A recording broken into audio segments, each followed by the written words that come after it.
Hello everyone, welcome to Jyotsna study zone. Friends, जैसा कि आप सब जानते हैं कि नवोदय विद्यालय समिति यानी कि एनवीएस ने अपनी एग्ज़ाम डेट को डिक्लेयर कर दिया है, जो कि एक टेंटेटिव डेट है। मतलब कि ये एक फ़िक्स डेट नहीं है कि एक फ़िक्स डेट पर ही ये एग्ज़ाम हो। एनवीएस कभी भी इसमें बदलाव कर सकती है। तो फ्रेंड्स, आज हम एनवीएस के एग्ज़ाम में पूछे जाने वाले म्यूज़िक के जो सब्जेक्ट है, इसका जो क्वेश्चन पूछे जाने वाले हैं एग्ज़ाम में, उन्हीं को आज हम देखने वाले हैं, जिसकी कि बहुत ही संभावना रहती है एग्ज़ाम में पूछे जाने की। तो हम ऐसे ही कुछ महत्वपूर्ण प्रश्नों को देखेंगे आज के सेशन में। तो चलिए हम स्टार्ट करते हैं। पर स्टार्ट करने से पहले हमें यह जान लेना ज़रूरी है कि एग्ज़ाम का जो प्रारूप है, रूपरेखा है, वो कैसी है। एग्ज़ाम में किस किस पार्ट से कितने कितने क्वेश्चंस और कितने कितने मार्क के प्रश्न पूछे जाएंगे, ये जान लेना हमें बहुत ही आवश्यक है। तो चलिए हम आपको बता देते हैं कि ये जो एनवीएस का जो एग्ज़ाम होगा वो 6 पार्ट में होगा, जिसमें कि फर्स्ट पार्ट में जो है जनरल अवेयरनेस के 10 क्वेश्चंस आएंगे 10 मार्क के। सेकंड पार्ट में रीजनिंग के भी 10 क्वेश्चंस आएंगे, जो कि 10 मार्क के ही रहेंगे। थर्ड पार्ट में नॉलेज ऑफ आईसीटी के 10 मार्क के 10 क्वेश्चंस रहेंगे। फोर्थ पार्ट में टीचिंग एप्टीट्यूड के 10 क्वेश्चंस रहेंगे, जो कि 10 मार्क के रहेंगे। और हमारा जो फिफ्थ पार्ट है वो है सब्जेक्ट बेस्ड क्वेश्चंस है, इसके जो है 80 क्वेश्चंस पूछे जाएंगे। और जो 6 पार्ट है वो है, उसमें जो है इंग्लिश के 10, हिंदी के 10 और रीजनल लैंग्वेज, जो भी आपकी रीजनल लैंग्वेज है, उसके 10 क्वेश्चंस पूछे जाएंगे। इस तरह से फर्स्ट पार्ट 10 नंबर का, सेकंड पार्ट 10 नंबर का, थर्ड पार्ट 10 नंबर का, फोर्थ पार्ट 10 नंबर का, फिफ्थ पार्ट 80 नंबर का यानी 80 नंबर का, और 6 पार्ट जो है वो 30 नंबर यानी कि 30 नंबर का होगा। तो टोटल मिला के 150 क्वेश्चन, 150 क्वेश्चंस हो जाते हैं, जो कि इन 150 क्वेश्चंस को हमें 3 घंटे में सॉल्व करना होगा। 3 घंटे का यह पूरा पेपर है। इस एग्ज़ाम में निगेटिव मार्किंग भी आएगी। और इसमें आपको ये जान लेना बहुत ज़्यादा ज़रूरी है कि जो इसका जो 6 पार्ट है, जिसमें कि इंग्लिश के 10 क्वेश्चन, हिंदी के 10 क्वेश्चन और रीजनल लैंग्वेज, जो भी आपकी रीजनल लैंग्वेज है, उसके 10 क्वेश्चंस जो हैं, तो इन सभी में आपको 40% मार्क्स ज़रूर लाना है। 40% मार्क्स क्वालिफाइंग मार्क्स हैं कि अगर जब आप 6 पार्ट को क्वालिफाई करेंगे तभी आपके जो अदर पार्ट हैं उसको चेक किया जाएगा, अदरवाइज़ आपको डिसक्वालीफाई कर दिया जाएगा। तो इस पूरे पेपर को क्रैक करने से पहले आपको इस पेपर का जो 6 पार्ट है उस पर ज़्यादा ध्यान देना होगा, जो कि इंग्लिश, हिंदी और रीजनल लैंग्वेज से रिलेटेड है। तो फ्रेंड्स, ये थी एग्ज़ाम की रूपरेखा कि इस एग्ज़ाम में कितने क्वेश्चंस कैसे पूछे जाएंगे। टोटल 150 क्वेश्चंस पूछे जाएंगे, 150 मार्क्स के, और इसमें आपको 3 घंटे मिलेंगे पूरे पेपर को सॉल्व करने के लिए। और इसमें आप ध्यान रखिएगा कि इसमें निगेटिव मार्किंग भी है 1/4 की। तो पेपर को सॉल्व करते समय अपनी पूरी ध्यान से इसको पेपर सॉल्व कीजिएगा। तो हमारा सब्जेक्ट है म्यूज़िक यानी संगीत, तो हम संगीत के अपने महत्वपूर्ण प्रश्नों को देखेंगे। और फ्रेंड्स, अगर अभी तक आपने मेरे चैनल को सब्सक्राइब नहीं किया है तो चैनल को सब्सक्राइब कर लीजिए और बेल आइकन को प्रेस कर दीजिए, जिससे कि मेरे चैनल पर आने वाली सभी इन्फॉर्मेशन, सभी वीडियोस सबसे पहले आपको मिले। और फ्रेंड्स, आप ये जो वीडियो है इसका लिंक आप अपने दोस्तों में शेयर कर सकते हैं।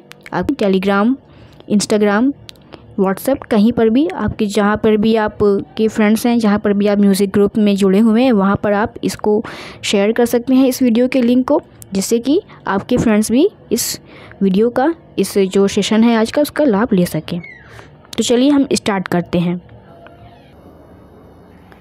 पहला प्रश्न है, शारंगदेव ने प्रबंध की कितनी श्रेणियों शारंगदेव ने प्रबंध को कितनी श्रेणियों में विभाजित किया है? 3, 2, 5 या 4? तो इसका सही आंसर होगा ऑप्शन 1, 3। शारंगदेव ने जो प्रबंध है उसको 3 श्रेणियों में विभाजित किया हुआ है। कौन कौन से नाम है? 3 श्रेणियों के नाम क्या है? 3 प्रबंधों के नाम: सूड प्रबंध पहला, दूसरा है आली क्रम, आलीक्रम प्रबंध और तीसरा है विकीर्ण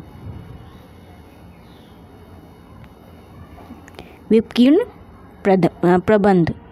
तो इस प्रकार इस क्वेश्चन का जो सही आंसर होगा वो होगा ऑप्शन 1, 3। अगला प्रश्न है, पलुस्कर अंकन प्रणाली में ये जो 2 पाई का चिन्ह आपको दिख रहा है, इसका क्या मतलब है? स्थायी की पूर्णता, आवर्तन की पूर्णता, अंतरा की पूर्णता या रचना की पूर्णता? आप इसका आंसर मुझे इस वीडियो को पॉज कर भी दे सकते हैं। इस वीडियो को आप पॉज कर दीजिए और कमेंट बॉक्स में इसका आंसर मुझे आप दे सकते हैं। तो मैं आपको बताऊं कि जो पलुस्कर अंकन प्रणाली में जो ये आपको 2 पाई का चिन्ह दिख रहा है, इसका मतलब होता है स्थायी की पूर्णता। अगर यहाँ पर 1 पाई का चिन्ह होता तो इसका अर्थ क्या होता? अगर यहाँ पर 1 पाई का चिन्ह होता तो इसका अर्थ होता आवर्तन की पूर्णता, लेकिन यहाँ पर 2 पाई का चिन्ह पूछा हुआ है तो इसका मतलब होता है स्थायी की पूर्णता। तो इसका सही आंसर ऑप्शन 1 हो जाएगा, स्थायी की पूर्णता। अगला प्रश्न है, इनमें से क्या एक मौसमी राग नहीं है?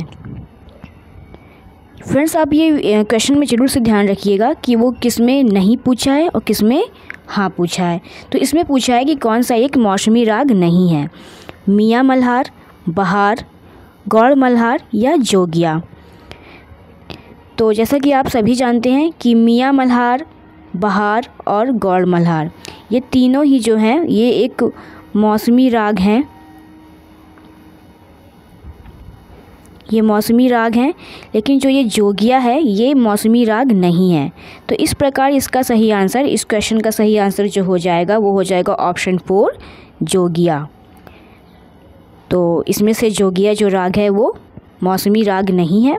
बाकी मियाँ मल्हार, बहार और गौड़ मल्हार ये मौसमी राग हैं। इसे आप वर्षा ऋतु में गा सकते हैं, ये वर्षा ऋतु में गाने वाले राग हैं, वर्षा ऋतु।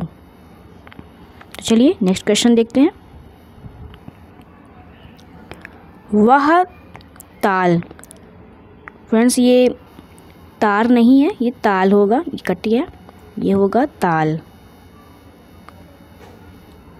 वह ताल चुने जिसमें मात्राओं की संख्या विषम होती है, ब्रह्म ताल, शिखर ताल, आड़ाचार ताल या लक्ष्मी ताल?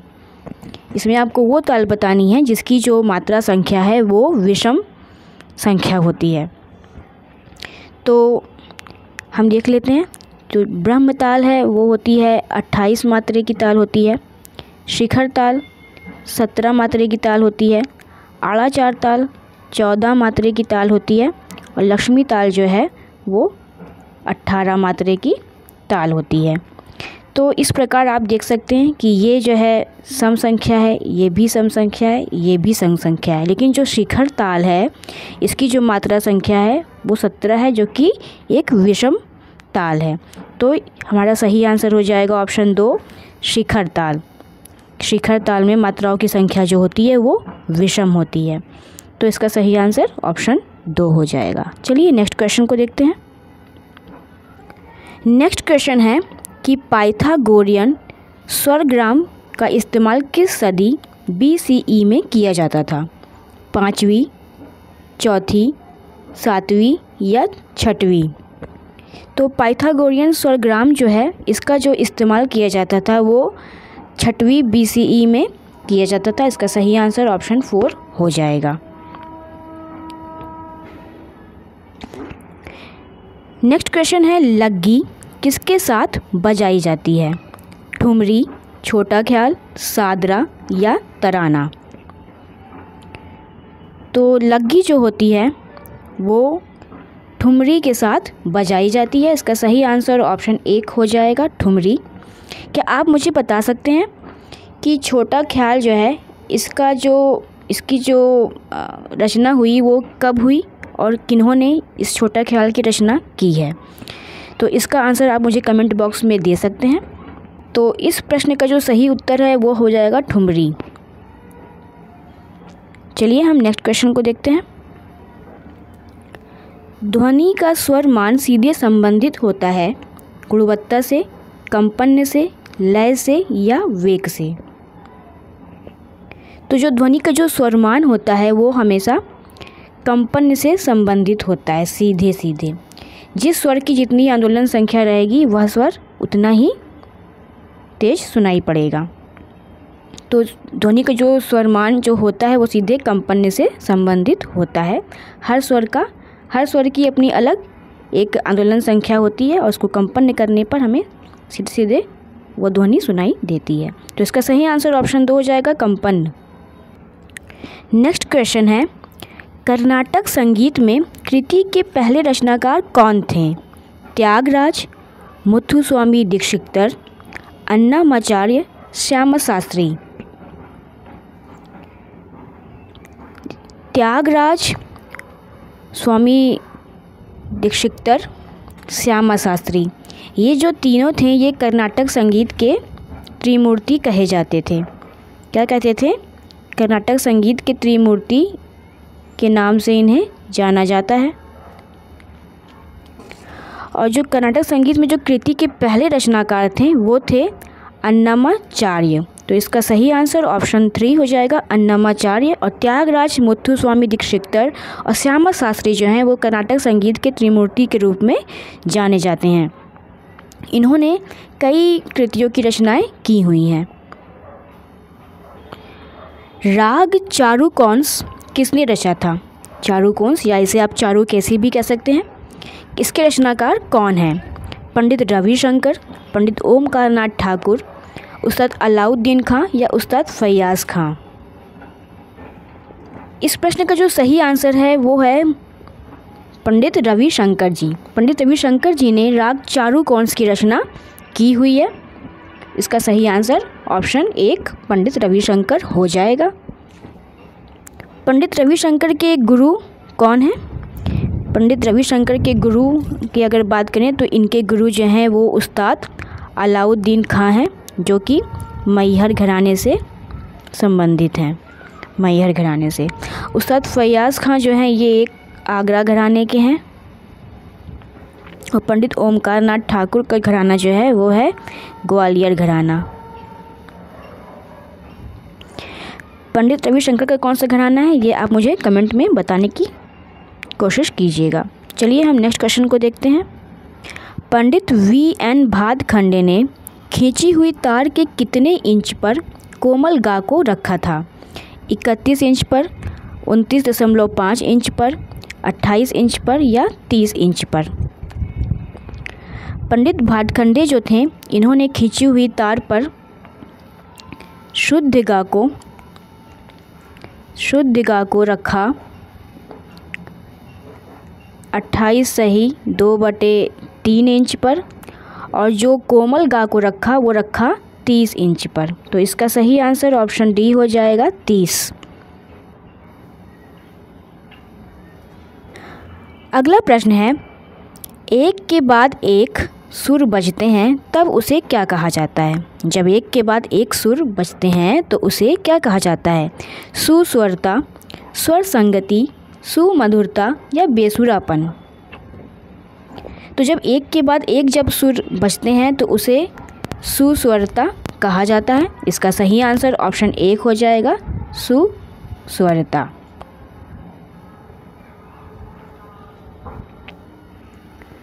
पश्चिमी संगीत में कितनी अंकन प्रणालियां हैं? 1, 2, 3 या 4?